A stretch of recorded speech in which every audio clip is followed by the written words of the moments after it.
24 seconds. That is literally all it took for Arsenal to absolutely rip open the reigning champions down in Cardiff. 24 seconds to set the tone for the 2026 Community Shield. And well, frankly, things really didn't improve much from there for Manchester City.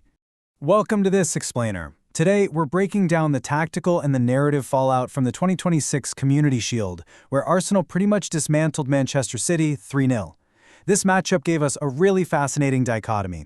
On one hand, you've got this massive, cohesive statement of intent from Mikel Arteta's Arsenal, and on the other, a glaring, flashing red warning sign for Enzo Maresca's debut as Manchester City's new manager. We're going to dig right into the goals, the tactical mismatches, and a massive transfer subplot that is just hanging over the start of this Premier League season. So let's dive right into Section 1, a 24-second statement. Arsenal's impact was just immediate. In the very first minute, specifically right at that 24-second mark we talked about, Myles Lewis-Skelly threaded a beautifully incisive pass to Ricardo Calafiori, who just ruthlessly finished it off. That strike actually goes down as the earliest Community Shield goal since 1968. Then, by the 28th minute, Kai Havertz doubled the lead with a header that took a pretty nasty deflection off Gianluigi Donnarumma on its way in. And any hope of a City comeback? Well, that was entirely snuffed out just 3 minutes into the second half, in the 48th minute when Martin Odegaard brilliantly finished to make it 3-0, basically game over as a contest. Let's move on to Section 2, Arsenal's tactical blueprint. The core difference on the day really came down to this specific contrast. Arsenal's biggest advantage was just their sheer intensity without the ball. They were relentless. Their players were constantly disrupting City's build-up play, and the moment they won possession back, their transitions were lightning quick. Manchester City, by contrast, looked like a team entirely out of rhythm, particularly in the midfield. They were struggling with a sluggish press and failing to sustain any real pressure. It was just a clear tactical mismatch from the jump. And that tactical dominance translated directly into some serious standout individual performances. Martin Odegaard completely controlled the attacking rhythm and obviously got his goal. Myles Lewis-Skelly showed incredible intelligence and movement for his assist. David Raya was rock solid, coming up with key saves against Phil Foden and Antoine Semenyo when he was actually called upon. But honestly, the real revelation here, debutant Christos Tzolis. He immediately looked like he completely belonged, operating with incredible efficiency and securing 2 assists without even needing a massive amount of the ball. For Arsenal fans, that is an immensely encouraging sign. But, before we praise Arsenal too much and hand them the trophy, we do have to look at the single dark spot on an otherwise perfect afternoon. Bruno Guimaraes had to be substituted at halftime and was later spotted on the bench with a massive ice pack on his right thigh. Given how settled and aggressive Arsenal looked out there, they're going to be desperately hoping this was just a precautionary measure and absolutely not a significant injury right before the season kicks off. All right, shifting gears over to the other dugout. Section 3, Maresca's nightmare debut. I want you to just let this number sink in for a second. 20. That is the number of trophies Pep Guardiola won in 10 years at Manchester City. Context really matters here, right? Enzo Maresca is stepping into what might literally be the toughest starting assignment in global football.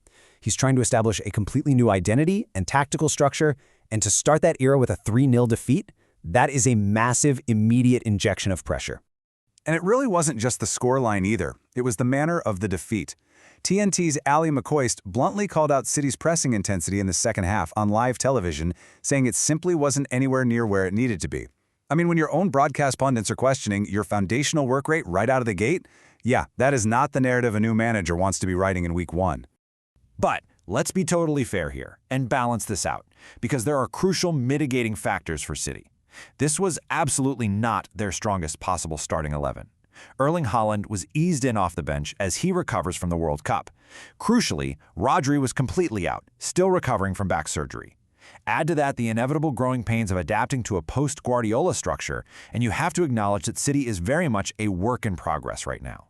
Which actually brings us perfectly to our next point. Section 4, the Rodri transfer saga. £38.5 million. That is the opening bid from Barcelona for Rodri, which Manchester City has swiftly and understandably rejected. But guys, this is a genuinely major transfer storyline. Rodri has just 1 year left on his deal, and he literally just won Player of the Tournament at the World Cup. City are reportedly holding out for nearly double that £38.5 million fee. So why does this matter so much for the rest of the league? Because of the potential domino effect. If Barcelona comes back with a higher bid and City actually agree to sell their midfield anchor, do not be surprised if that massive injection of cash ends up directly funding a City move for Chelsea's Enzo Fernandez. This single storyline has the potential to ripple aggressively through the rest of the transfer window. Finally, let's ground ourselves a bit as we head into the season. Section 5. Momentum versus reality. Look, it is undeniable that Arsenal has started 2026-2027 with silverware and massive momentum. Arteta's team looked sharp, they looked aggressive, and highly cohesive. But history tells us to be a little cautious. The Community Shield is notoriously not a perfect predictor for a grueling 9-month campaign. Plenty of teams have triumphed in this specific match and then gone on to have completely underwhelming seasons. So I'm going to leave you with this final thought. Was Arsenal's 24-second blitz and 3-0 demolition a true statement of a power shift in the Premier League? Or was it just a preseason illusion against a depleted, transitioning Manchester City? We'll find out, because the real answers start next weekend. Thank you so much for joining me for this explainer, and let's see exactly how Match Week 1 plays out.